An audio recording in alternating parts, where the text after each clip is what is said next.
বলিউড বাদশাহ শাহরুখ খান গুরুতর আঘাত পেয়েছেন তার আসন্ন সিনেমা কিং এর শুটিং চলাকালীন সময়ে। চিকিৎসার জন্য তাকে যুক্তরাষ্ট্রে পাঠানো হয়েছে এমন খবরও আসে। চিকিৎসক শাহরুখ খানকে 1 মাস বিশ্রামে থাকার পরামর্শ দেন। এর ফলে কিং সিনেমার শুটিং পিছিয়ে গেছে। তবে জানা গেছে শাহরুখ খানের আহত হওয়ার যে খবর ছড়িয়েছে তা সত্যি নয়। তবে কিং খান যুক্তরাষ্ট্রে চিকিৎসার জন্য গিয়েছেন এটা সত্য। শুটিংয়ে অ্যাকশন দৃশ্যে স্টান্ট করতে গিয়ে অতীতে বিভিন্ন সময়ে একাধিক চোট পেয়েছেন এই অভিনেতা। সেসব চোট মাঝে মধ্যেই যন্ত্রণা দেয় শাহরুখ খানকে। তাই চিকিৎসা ও ফলো আপের জন্য শাহরুখ মাঝে মাঝেই যুক্তরাষ্ট্রে যান। তবে যুক্তরাষ্ট্রে যাওয়ার খবরে শাহরুখ খানকে ঘিরে শুরু হয়েছে সমালোচনা। সবাই বলছেন নিজের সিনেমাকে আলোচনায় আসার জন্য মিথ্যার আশ্রয় নিয়েছেন শাহরুখ খান। আরও জানা গেছে শাহরুখ যুক্তরাষ্ট্রে গিয়েছেন জুলাইয়ের 2য় সপ্তাহে। এই মাসের শেষের দিকে তার ফেরার কথা রয়েছে।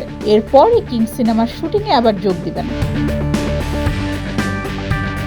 শাহরুখের অসুস্থতা নিয়ে গুজব ছড়ানোর ঘটনা এবারই প্রথম নয়। এর আগেও একাধিকবার এমন গুজব ছড়িয়েছে।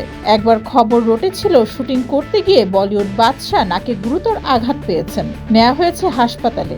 তবে পরে জানা যায় ওটা ছিল শাহরুখ খানের ছোটখাটো একটা অপারেশন, শুটিংয়ের কোনো আঘাত ছিল না। ডেস্ক রিপোর্ট, যুগের চিন্তা।